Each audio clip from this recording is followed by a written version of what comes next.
Hello and welcome to Ex-Witness Awake. I'm Jonathan. I'm just taking a little breather from doing some cleaning. I'm in a gym currently, wiping down some mirrors and equipment.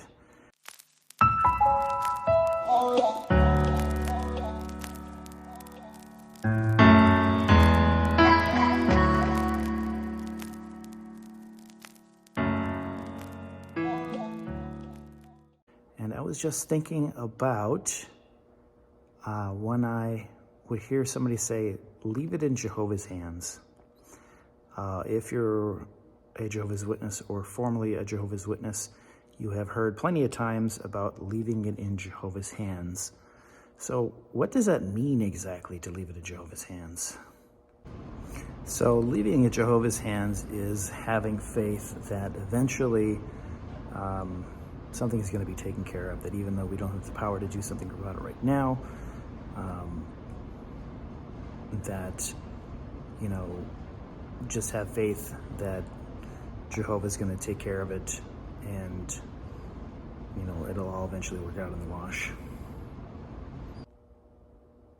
There, of course, is nothing wrong with having faith. I've said it before. If you have faith, great. If you don't, that's great too. Believe what you like. But to simply kick back and do nothing about a situation when you have the power to do something about a situation doesn't seem to be necessarily the right course of action. Let's say that there has been some form of abuse taking place in a congregation, and someone brings it to light, tells the elders, and they don't have a second witness, unfortunately. And as you're probably aware, there is a 2-witness rule when it comes to sins like that. You have to have 2 witnesses, or else it's just your word against theirs, and you can't go anywhere with it. So you can talk to the elders, and they'll be like, well, it's you against them. Just, nothing we can do about it. Leave it in God's hands, and he'll take care of it eventually. But no, because to do that is to leave somebody who has committed a crime, someone that has abused someone, free to continue to do the same thing.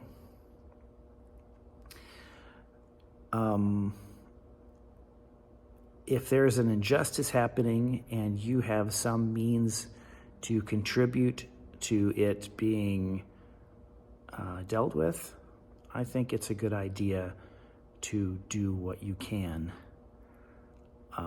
People will say that, this old system is coming to an end, and leave it in Jehovah's hands, and, it'll all turn out later in the new world. But that's not always the best course of action for every situation. So that person who was abused, they may not be advised to talk to the police, but doing so is something that they can do to hopefully stop that person who caused the abuse. If you, say for instance, were by a pool, I'm just making illustrations straight out of my brain right now. If you were by a pool and you saw somebody who was face down in the pool, and you knew that a lifeguard was coming and they'd be there in just a couple of minutes because they were detained, but you knew for a fact they were coming, would you just sit there and go, well, I'll just leave it in the lifeguard's hands because they're coming, they're going to take care of it? The problem is it's going to be too late for that person. And if you have the ability to maybe jump in there and save them, it would be a wise thing to do. It would be the loving thing to do. So other people could be harmed. And if you can save them from harm, it's best not to leave it in Jehovah's hands. It's best to do what you can to help out other people, because you hope that they would do the same for you in a similar situation. And there are lots of things in this world that need fixing. The world is kind of a mess, it's true. And, there are injustices happening all the time, social injustices. There's people who are affected by racism, people that are affected by inequality. There's environmental issues. There's all kinds of things happening in the world. And the governing body will say that you should just leave it in God's hands and he will take care of it. They don't agree with Jehovah's Witnesses voting in elections, because they say that, well, they elect one person and then they might actually do some good for a short time, but then they change out. They either are elected or die or something, and it's just going to be the same thing over and over again. Well, you're going to be affected in the meantime by what's going on in the political system. You're going to be affected by what's going on in the economic system. There's lots of things that are going to affect you that you can't individually change the world. You're not Superman or, Captain Marvel or whatever else.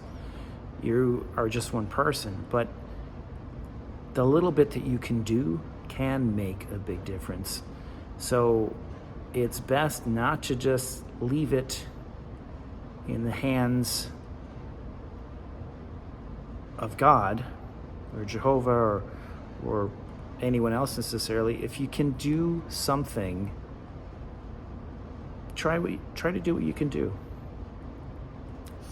There's not much of a chance that I, as an apostate, as an activist, am going to change the world so that, cults don't exist anymore, that certain harmful organizations are shut down or disband or whatever. But I still feel it's important to do the little bit that I can. So that's what I'm doing. And I hope that it makes some sort of a small impact. And a lot of small impacts can make a big impact. One drop of rain, isn't much. It's a tiny bit.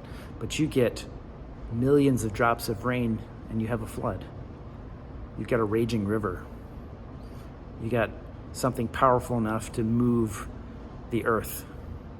So don't leave it in somebody else's hands if you can. Take it into your own hands and be a part of change for the good. And that's all I have to say for the moment. So thank you for listening, and I will catch you later. Back to work for me. Oh,